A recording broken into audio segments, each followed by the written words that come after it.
है? स्वर्ग परमेश्वर का दिन, सृष्टि को बनाने वाले का दिन, और मनुष्य के रूप में इस दुनिया में मनुष्य जाति के लिए आशा, एक उम्मीद और एक सैल्वेशन, एक उद्धार को लेकर आने वाले का दिन। Hallelujah, hallelujah, hallelujah. और इस समय हम लोग परमेश्वर के वचन से सीखने के लिए जाएंगे लूका रचित सुसमाचार 15 अध्याय।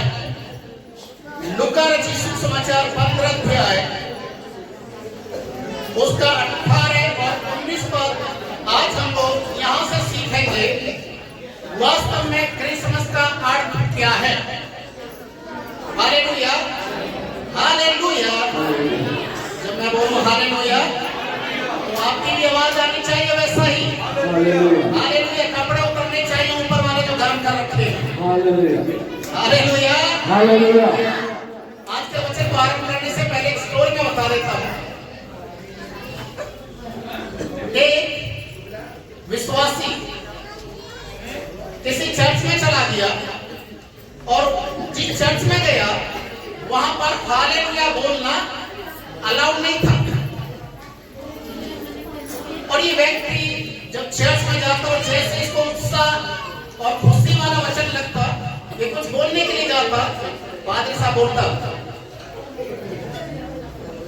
चुप रहने के लिए, और कभी कभी ये बोल भी जाता हालेलुया। तो पास्टर जी को बड़ा अजीब सा लगने लग गया, क्योंकि चर्च में सारे लोग बिल्कुल साइलेंस मोड पर बैठे हुए हैं और एक के अंदर थोड़ा सा करंट सा दौड़ता है। तो एक पादरी साहब बड़ा परेशान हो गया और कुछ समय के बाद उनके चर्च में एक फंक्शन था जो पास्टर के भी बड़े बिशप साहब वहां पर आने वाले थे। जब पास्टर जी हालेलुया बोलने के लिए रोक सकता है तो सोचने वाली बात है उसका जो सीनियर है वो क्या बोलेगा। तो इस पादरी साहब ने बोला, देख भाई, आज मेरे बड़े गुरु आ रहे हैं चर्च में, तू बिल्कुल साइलेंस से बैठना, कोई भी मूवमेंट नहीं करना। अगर देख तू पूरे प्रार्थना में बिल्कुल हालेलुया नहीं बोलेगा, शांत बैठे रहेगा, तो मैं तुझे नए जूते, एक जोड़ी जूते दूंगा। क्या दूंगा? जूते दूंगा। ये मायूस होकर चर्च में बैठ गया, प्रार्थना शुरू हो गया, वचन शुरू हो गया, और जैसे ही वचन शुरू हुआ ये चिल्ला कर रोने लगा, पादरी साहब जूते दे या ना दे, हालेलुया। तो जो बिशप वहां पर आए हुए थे वो ऐसे उसकी ओर देख रहे हैं और सारी जितनी भी कांग्रेगेशन थी सब उसकी ओर देखने लगे।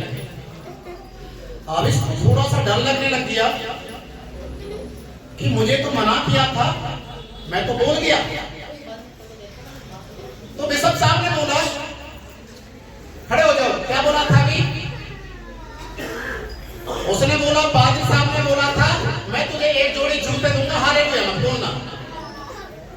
तो बिशप साहब ने बोला, चलो ठीक है, मैं तुझे 2 जोड़ी दे रहा हूं, दोबारा बोल। Hallelujah, hallelujah, hallelujah. अगर तुम्हें कोई शांत करने के लिए बोले तो शांत नहीं होना, ये तो प्रभु की महिमा है। Hallelujah, hallelujah, hallelujah, hallelujah. Hallelujah बोलने से शैतान भागता है। आमेन, हालेलुया। हालेलुया बोलने से बीमार ठीक हो जाता है। हालेलुया। और हालेलुया बोलने से चेहरे के ऊपर मायूसी जो होती है वो भी चली जाती है। Hallelujah, hallelujah, hallelujah, hallelujah. आज हम लोग लूका उसके 15 अध्याय से जब सीखेंगे 18-19 पर, यहाँ पर एक उड़ाऊ पुत्र की कहानी है। एक उड़ाऊ पुत्र जिसे उड़ाऊ इसलिए बोला गया कि वो अपना घोंसला छोड़कर बाहर उड़कर चला गया। जब आप लूका रचित सुसमाचार 15 अध्याय को आप पढ़ेंगे तो आपको मालूम चलेगा एक बाप के 2 बेटे थे और एक बेटा जो छोटा वाला है वो कभी अपने बड़े भाई का कहना नहीं मानता था, कभी अपने पिता की नहीं सुनता था, और हमेशा अपने दोस्तों के बहकावे में आकर उनकी सी चाल चलता था और हमेशा अपने बड़े भाई और अपने पिता के खिलाफ में वो रहता था। पापा बोलते दारू नहीं पीना, दारू पीता था। वो बोलता उनके साथ संगति मत करो, उनके साथ आना जाना बंद कर दे, वो जबरदस्ती जाता था। पिता बोलता ये मत कर, वो वही करता था। और धीरे धीरे एक ऐसा समय आ गया कि वो अपने बाप के खिलाफ में इतना तक करने के लिए तैयार हो गया बहकावे में आकर, ये अपना प्रॉपर्टी का हिस्सा मांगने लगा। मुझे ये मेरा हिस्सा चाहिए, मुझे अपनी जिंदगी जीने दो, मुझे किसी के दबाव में रहने की जरूरत नहीं है, मैं खुद अपनी जिंदगी जी सकता हूं। और इस तरीके से अपने पिता के खिलाफ मैं बोलना शुरू किया, अगर आप मेरा हिस्सा नहीं देंगे तो मैं कोर्ट केस कर दूंगा, मैं बड़े लोगों के बीच में जाकर तुम्हारे बारे में बोलना शुरू कर दूंगा। बाप बदनामी से डरने के लिए कहीं बदनाम ना हो जाऊं, उसको उसका हिस्सा दे दिया, अपने प्रॉपर्टी का हिस्सा दे दिया। आधा हिस्सा उसके नाम कर दिया और आधा हिस्सा बड़े वाले के नाम कर दिया। छोटा वाला चला दिया, दूर देश चला दिया। सोचा था मैं कुछ करूंगा, सोचा था मैं एक बड़ा आदमी बनूंगा, पर जिसकी नीयत गंदी होती है और जिसकी संगति बुरे लोगों के साथ होती है वो कभी कामयाब नहीं हो सकता।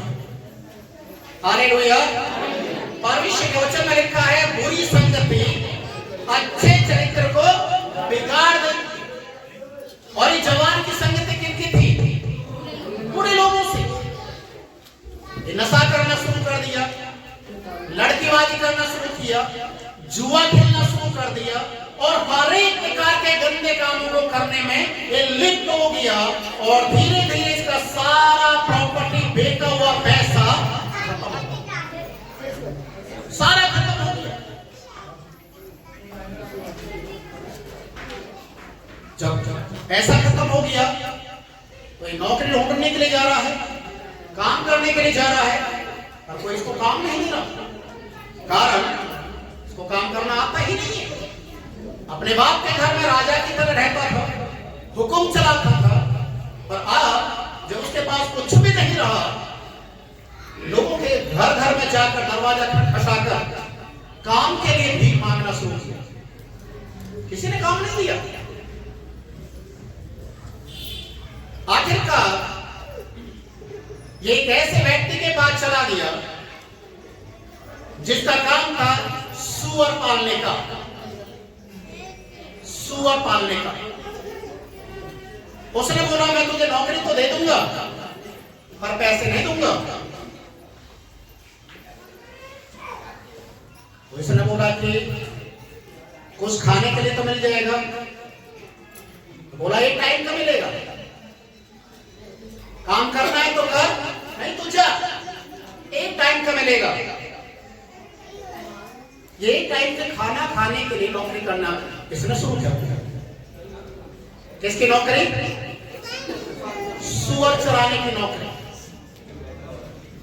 और जब इसकी भूख अंदर से इसको तड़पने के लिए मजबूर कर दिया तो बाइबल में लिखा है ये उस भूख को कंट्रोल करने के लिए सूअरों का खाना भी खाना शुरू कर दिया।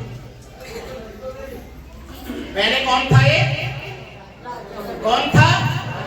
एक राजा का बेटा था। आज क्या काम कर रहा है? सूअरों के बीच में रह रहा है, सूअरों का खाना खा रहा है और सूअरों के साथ ही इसका रिश्ता बन चुका है। Hallelujah, hallelujah. ये सोच में पड़ गया, ये सोच में पड़ गया। मेरे बाप के घर में इतने सारे नौकर हैं, भरपेट खाना खाते हैं, उनको भी सैलरी दी जाती है, और आज मैं यहां पर भूखा मर रहा हूं। मैं भूखा मर रहा हूं। पर जो इसका घमंड था, जो इसका अहंकार था। वो क्या बोल रहा मालूम है? बाप के घर में नहीं जाना, पिता के घर में नहीं जाना है, मरना मंजूर है पर पिता के घर नहीं जाना। प्रिय भाइयों बहनों, ये कसमें पड़ा रहा, बीमार हो गया, पूरा शरीर इसका बदबू में भर गया, पर शैतान ने ऐसा मन के अंदर एक गलत बीज डाल दिया कि प्रायश्चित नहीं करना, रिपेंट नहीं होना है।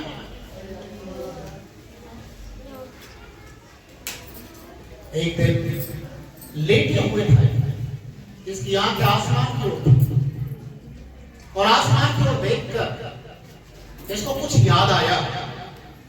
और याद क्या आया कि हे परमेश्वर, तू तो सारी दुनिया को बनाने वाला है और हर एक व्यक्ति का लेखा एक दिन तुझे लेना है। मैंने तेरे विरुद्ध में पाप किया है, तेरे विरुद्ध में, क्योंकि तेरा कलाम कहता है अपने माता पिता का आदर कर। मैंने उसी आदर को नहीं किया, आज मैं कौन सी दशा में आता? Hallelujah, hallelujah. आज बहुत सारे जवान हैं जो अपने माता पिता को अपना दुश्मन मानते हैं, उनके खिलाफ में बोलने से चूक से नहीं, गाली तक निकाल देते हैं, बद्दुआ तक दे देते हैं, पर इस बात को भूल जाते हैं कि बाइबल कहती है जो जैसा बोएगा एक दिन वैसा ही काटेगा। Hallelujah, hallelujah. आप क्या कर रहे हैं यह आपको समझना पड़ेगा। और परमेश्वर का वचन एक चीज को और सिखाता है, जो अपने माता पिता को तुच्छ जानता है या उनके लिए अपशब्द निकालता है, उसके दिन इस दुनिया के अंदर कम हो जाते हैं। क्या हो जाते हैं? कम, मतलब वो भारी जवानी में ही पहुंच जाता होता। तो प्रिय भाइयों बहनों, माता पिता का आदर करना लंबी उम्र का एक आशीर्वाद है। हालेलुया। और इस जवान ने जब आसमान की ओर देखा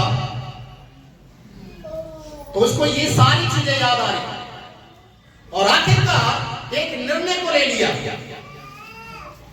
और लिखा है बाइबल में, मैं उठकर यहां से जाऊंगा और अपने पिता से कहूंगा कि मैंने तेरे विरुद्ध और परमेश्वर के विरुद्ध में पाप किया है। मैं अब इस योग्य नहीं रहा कि तेरा बेटा कहलाऊं। मैंने पाप किया है, तेरा पुत्र कहलाने के योग्य नहीं रहा। मुझे क्षमा कर, मुझे क्षमा कर। मैं तेरे घर में एक दास के रूप में रहना चाहता हूं, एक नौकर के हैसियत से मैं रहना चाहता हूं। मुझे क्षमा करे। मैं भूखा नहीं मरना चाहता, मैं सुअरों का जिंदगी नहीं जीना चाहता, मैं बीमारी में रहना नहीं चाहता। प्रभु मुझे क्षमा कर। पिता आप मुझे क्षमा करें। और ऐसा एक मन बनाकर ये अपने पिता के घर की ओर लौटने के लिए इसने विचार किया। Hallelujah, hallelujah. एक योजना लेकर जा रहा है, प्लानिंग के साथ जा रहा है कि अपने बाप के पैरों को पकड़ूंगा, रोऊंगा, मन फिराऊंगा, शायद मेरा पिता मुझे क्षमा कर दे, मुझे शायद अपने घर में एक नौकर की हैसियत से रख ले। और ये अपने पिता के घर की ओर चलना शुरू कर दिया। जिस दिन ये अपने बाप के घर को छोड़कर गया था, उस दिन से लेकर इस बेटे के घर के वापस लौटने तक पिता उसी रास्ते की ओर देखता था।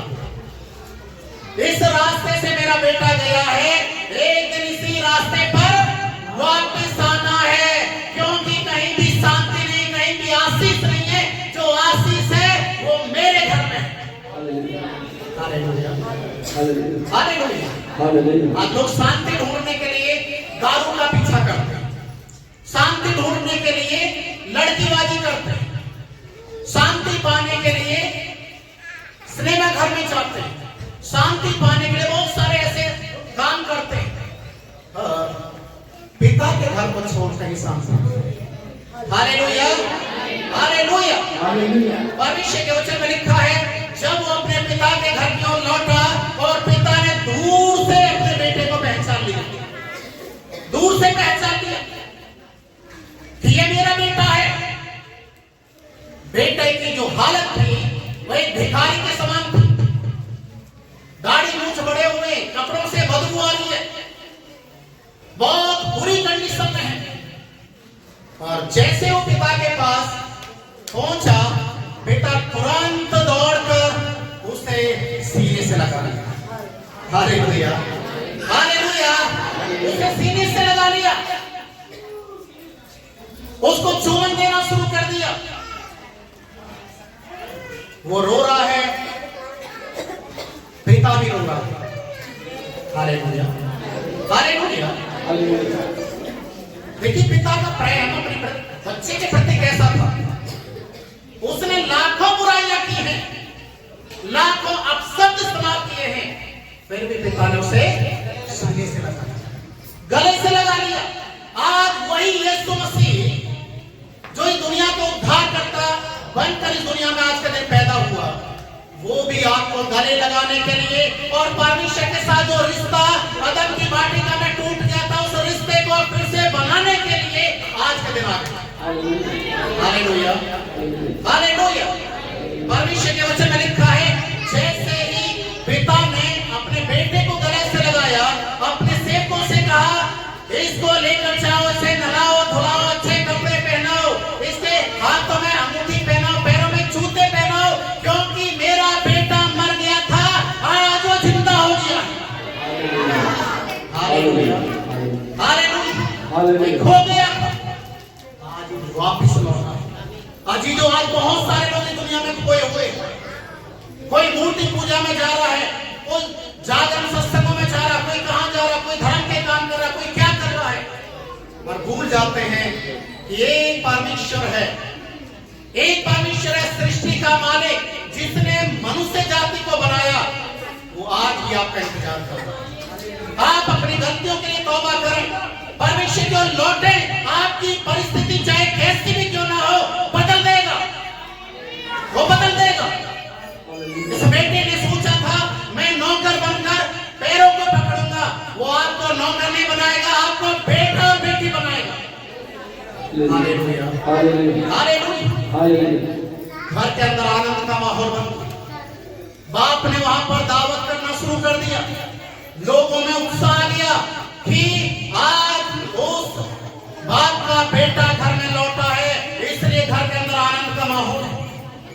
प्रिय भाई और बहनों, क्रिसमस एक आनंद का उत्सव है, एक आनंद का उत्सव है। इसे दूसरे रूप में आप देखने की कोशिश ना करें।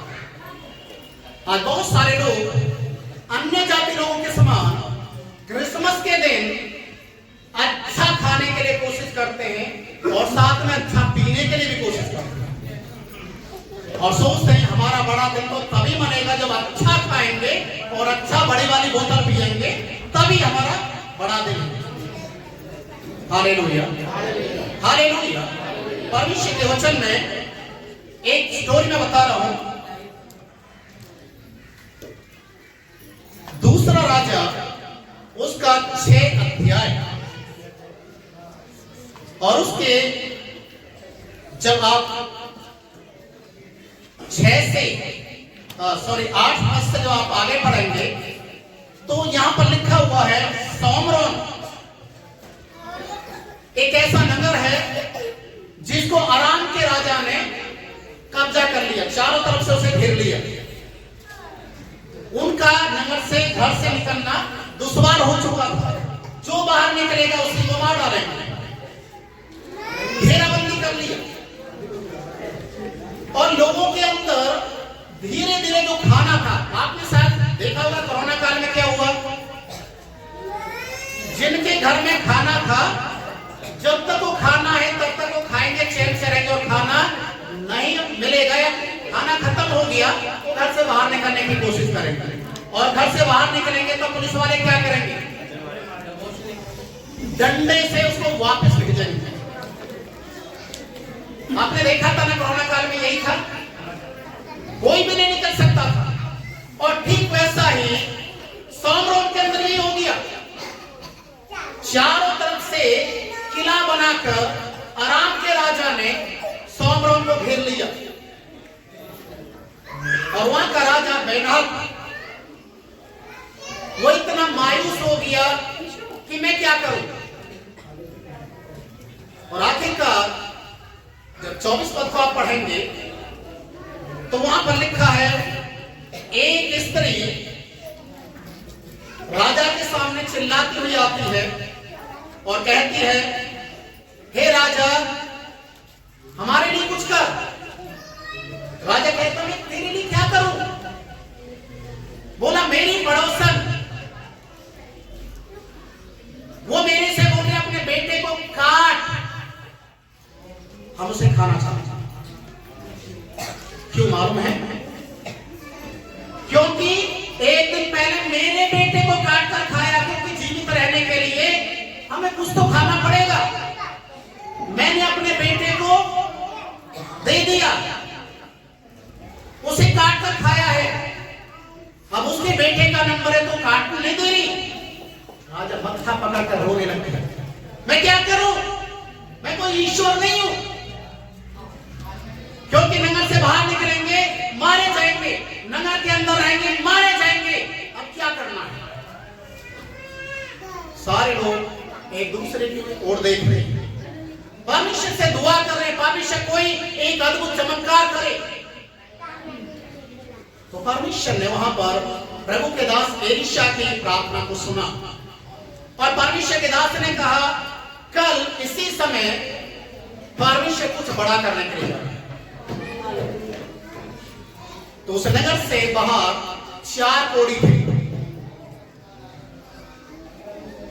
वो 4 कोढ़ी बोलने लगे, अगर हम नगर के अंदर में रहते हैं, आज नहीं तो कल यहां भी मर जाएंगे, क्यों ना हम नगर से बाहर निकलें? बाहर जाएंगे, अराम की सेना हमें मार देगी, कोई बात नहीं, मरना तो यहां भी है वहां भी है, और फिर भी हम चलेंगे। और चारों कोढ़ियों ने हिम्मत जुटाया और चल दिए, और अराम की सेना के जो टेंट लगे हुए थे वो धीरे धीरे डरते डरते गए, और एक टेंट के अंदर घुसे तो देखा वहां पर तो कोई भी सैनिक नहीं है, वहां पर खाना, कपड़ा, सोना, चांदी सब पड़ा हुआ है। फटाफट उसमें से जो खाना था खाया, जो लेना था लिया, जो जमीन में गाड़ना था वो गाड़ दिया। दूसरे टेंट में गए, वहां पर भी ऐसा ही। तीसरे टेंट में गए, वहां पर भी ऐसा ही। इन 4 कोढ़ियों ने सोचा, हम यहां भर पेट खाना खा रहे, हमारे पास इतना सब कुछ मिल गया, पूरा नगर भूख से मर रहा है, क्यों ना हम राजा के सामने जाकर बताएं। और वो 4 कोढ़ी गए और जाकर बताने लगे, डरने की जरूरत नहीं है, परमेश्वर ने बड़ा कार्य कर दिया है, अराम की सेना भाग चुकी है, और सारा खाना, सोना, चांदी सब तुम्हारा इंतजार कर। Hallelujah, hallelujah. और जैसे नगर के लोग निकले, उन्होंने देखा उनकी जो घेराबंदी थी, उनको जो रोकने वाले, मार डालने वाले लोग, सब के सब डर कर, परमेश्वर की आवाज सुनकर वो डर कर वहां से भाग गए, और उस सोमरोन के अंदर एक आनंद का माहौल बना। क्रिसमस आ गया। Hallelujah, hallelujah. एक दूसरी घटना, योना नबी की किताब को जब आप पढ़ेंगे और उसके 3 अध्याय में निनवे शहर के जो लोग थे पापों से भरे हुए थे, और परमेश्वर उस निनवे शहर को नाश करने के लिए पूरा प्लान कर चुका था। जब योना निनवे शहर में गया, लिखा उसने प्रचार करना शुरू किया। तीसरे अध्याय जो आप पढ़ेंगे, उसने प्रचार करना शुरू किया, बोला 40 दिन बीतने के बाद ये पूरा नगर तहस नहस होने वाला, खत्म हो जाएगा।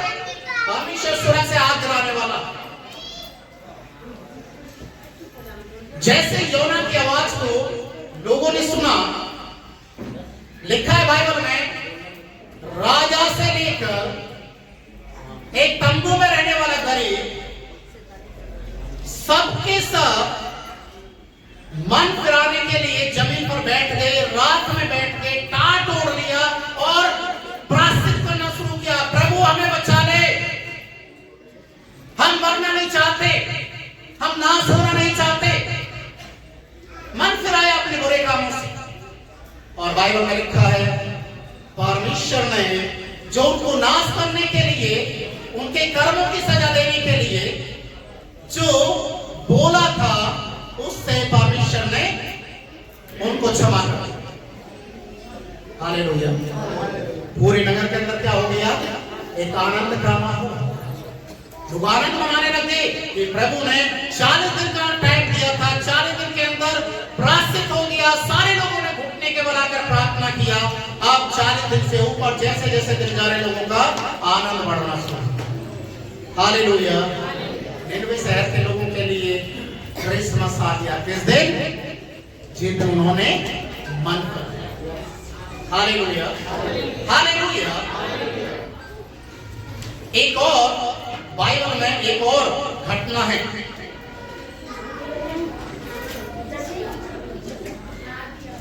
शायद आप लोगों ने सुना होगा एस्तेर रानी के बारे में। एस्तेर की किताब है, जब आप उसको पढ़ेंगे तो वहां पर ऐसा लिखा, उसके 7वें अध्याय में, उस देश का एक सेनापति हामान, उसने एक योजना बनाई। एक दिन में पूरे इजरायली लोगों को, जो प्रभु को मानने वाले लोग थे, उन सबको मरवा दिया जाए। राजा की अंगूठी की छाप लगा दी, पत्र लिखवा के सारी जगह ढिंढोरा पिटवा दिया। समझ लीजिए कि अगर हम बोले कि 24 दिसंबर का डेट उसने दे दिया कि 24 दिसंबर को सारे इस्राएली लोगों को, सारे यहूदी लोगों को, सारे विश्वासियों को मार देना है। सारी चीजें डर का माहौल बना हुआ है। लोग रो रहे हैं। एक एक दिन नजदीक आते हुए देख रहे हैं कि आज 20 दिसंबर हो गया, आज 21 दिसंबर हो गया, आज 22 हो गया, 2 दिन के बाद हम मरने वाले हैं। डर छाया हुआ है। और उसी बीच में कुछ ऐसा अद्भुत कार्य हो गया कि रानी एस्तेर ने उपवास के साथ परमेश्वर के उपस्थिति को मांग लिया और अपने लोगों के लिए, छुटकारे के लिए, उस मृत्यु से बचाने के लिए प्रभु के सामने प्रार्थना करना शुरू कर दिया। Hallelujah, hallelujah. बाइबल में लिखा है, जैसे ही वो समय आया जो ठहराया गया था, उससे एक दिन पहले पूरा नियम, पूरा जो षड्यंत्र था, वो कैंसिल हो गया। हालेलुया। अब क्या हो गया? 25 दिसंबर के दिन क्या हो गया कि जो यहूदी लोगों को मारने वाले लोग थे, जिन्होंने षड्यंत्र रचा था, हामान ने उसी को, उसके जो खंबा, जो फांसी का खंबे पर लटकाया गया था, फांसी का खंबा, उसी खंबे पर हामान को लटका दिया। और जितने लोग उसके जो चेले चपाटे थे, जो हामान के कहने से चल रहे थे, उन सबको ऑर्डर मिल गया कि यहूदी लोग उनको अब मारेंगे जो उनको मार गए। Hallelujah, hallelujah. और 25 दिसंबर आते आते क्या हो गया? आनंद का माहौल। Hallelujah, hallelujah. अजीजों, ये गुमरा पुत्र जब तक पिता के घर में नहीं गया, जब तक उसने अपने गलती के लिए तौबा नहीं किया, तब तक रास्ता नहीं खुला। हर एक विश्वासी जो प्रभु को जानता है, जिसने प्रभु के नाम को ले लिया है, कि केवल नामधारी बनकर नहीं रहना कि हम यीशु को जानते मानना शुरू किया, इतना काफी है। नहीं, अगर इतना ही काफी है तो आप यीशु मसीह को नहीं जाने, आप शैतान को जान चुके हैं, जिसने आपके अंदर में गलत फहमी को पैदा कर दिया। Hallelujah, hallelujah.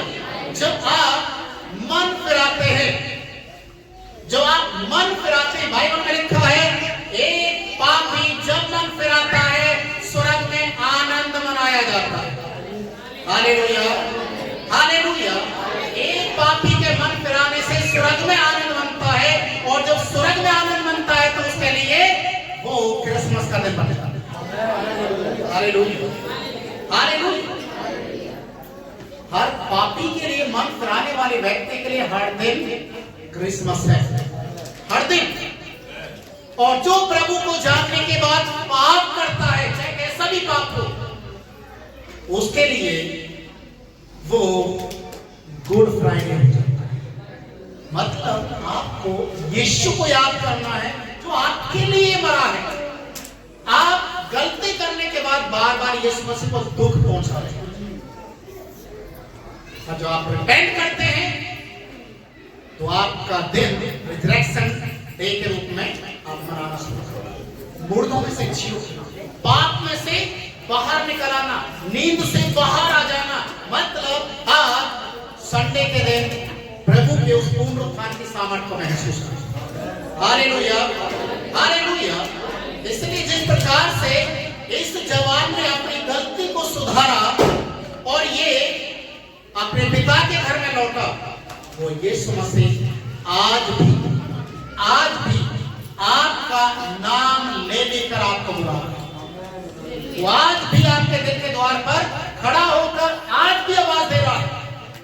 अजीजो, सही मन परिवर्तन, सही मन फिराव एक बड़ी योजना का आप हिस्सा बन सकते हैं, परमेश्वर के काम आ सकते हैं। अगर आप सही मन नहीं फिराते, आप धोखा देते हैं, चोरी करते, झूठ बोलते, गाली करते, नशा करते और बुरे काम करते हैं, याद रखिए आज आपके लिए न्याय का दिन में खड़ा है।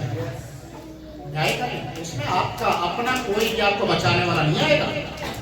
अगर आप सोचते हैं मेरे तो घर वाले चर्च जाते हैं, मैं ही तो नहीं जाता, मेरे घर वाले तो दान दसवार देते, मैं ही तो नहीं देता, मेरे घर वाले तो बाइबल पढ़ते, मैं नहीं पढ़ता। सबसे पहले आपको ही परमेश्वर, आपका ही न्याय होगा। आपके घर वाले आपका पक्ष लेने के लिए नहीं आने वाले। Hallelujah, hallelujah.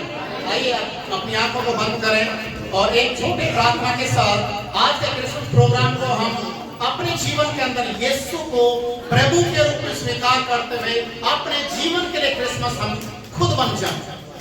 हालेलुया।